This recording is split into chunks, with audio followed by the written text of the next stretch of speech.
வணக்கம். தமிழ்நாட்டுல ஒரு பெரிய மழைக்காலம் தொடங்க போகுது. வானிலை அறிக்கைகள் எல்லாம் கனமழையை எச்சரிக்குது.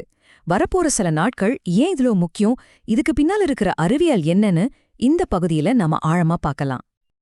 வானிலை முன்னறிவிப்பு இதை விட தெளிவா சொல்லவே முடியாதுங்க. வரக்கூடிய நாட்கள் எல்லாம் மழை மழை மழை, நிறைய நிறைய மழை.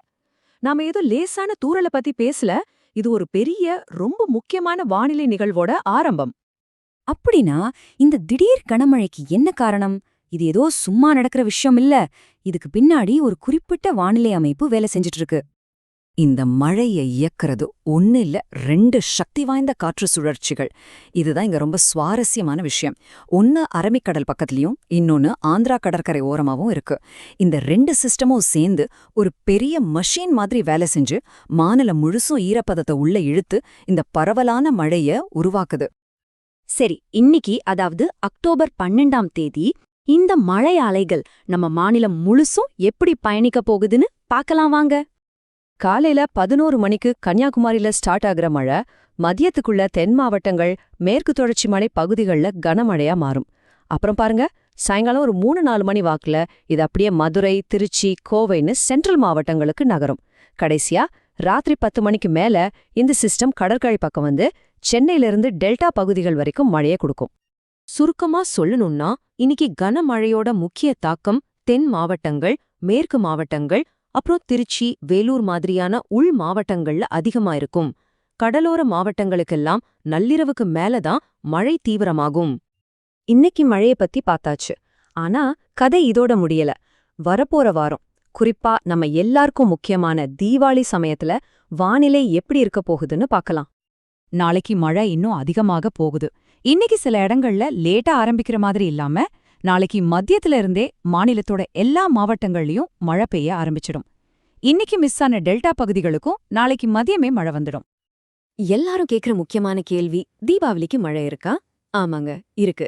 ஆனா பயப்படாதீங்க, இது நம்ம இயல்பு வாழ்க்கையை முடக்கிற அளவுக்கு பெருமழையா இருக்காது. பெரும்பாலும் மிதமான சீரான மழையா தான் இருக்கும். அதனால ஒரு கொடையோட உங்க கொண்டாட்டங்களை பிளான் பண்ணிக்கலாம். அதே நேரம் மேற்கு, தென் மாவட்டங்கள்ல கொஞ்சம் கனமழைக்கு வாய்ப்பு இருக்கு.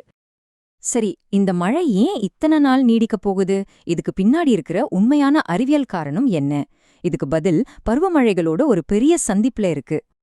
நாம அடிக்கடி காற்று சுழற்சின்னு சொல்றோம் இல்லையா? அப்படின்னா என்னன்னா, இது ஒரு பெரிய சுழலக்கூடிய காற்று அமைப்பு. இது ஒரு பெரிய வேக்யூம் கிளீனர் மாதிரி வேலை செஞ்சு சுத்தி இருக்கிற ஈரப்பதத்தை எல்லாம் உள்ள இழுத்து அதை மொத்தமா மழையா கொட்டும். இதுதான் இப்ப தமிழ்நாட்டுல நடந்துட்டு இருக்கு.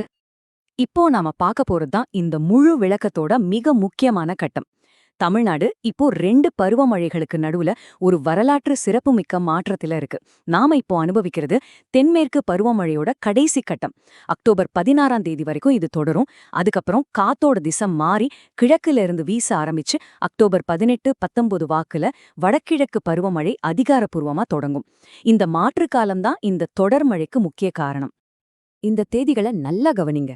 அக்டோபர் 16 வரைக்கும் தென்மேற்கு பருவமழை, 17ஆம் தேதி ஒரு டேர்னிங் பாயிண்ட், அப்போ கிழக்கு காத்து உள்ள வருது. கடைசியா 18 இல்லனா 19ஆம் தேதி வடகிழக்கு பருவமழை ஆரம்பிக்குது. இந்த மாற்றத்தின் போது மழை நிக்காது, அது தொடர்ந்து பெய்யும். அதான் விஷயம். இந்த மழைக்காலம் ஏதோ ஒரு வாரத்தோட முடிஞ்சிடும்னு நினைக்காதீங்க. அடுத்தடுத்து வரப்போற வானிலை அமைப்புகளை வச்சு பார்க்கும்போது நாம பார்க்க போறது கிட்டத்தட்ட 100 நாட்கள் நீடிக்கக்கூடிய ஒரு மழைக்காலத்தை. ஆமா, நீங்க கேட்டது சரிதான். இது ஒரு நீண்ட ஈரமான காலத்தோட ஆரம்பம் மட்டும்தான். சரி, இந்த வானிலை மாற்றத்தோட நடைமுறை தாக்கங்களை பார்க்கலாம். குறிப்பா நம்ம விவசாயிகளுக்கு இது ரொம்ப ரொம்ப முக்கியமான ஒரு காலகட்டம். விவசாயிகளுக்கு ஒரு முக்கியமான அறிவுரை இது. நீங்க அறுவடைக்கு தயாரா இருந்தீங்கன்னா அடுத்த 2 நாள் தான் உங்களுக்கு சான்ஸ்.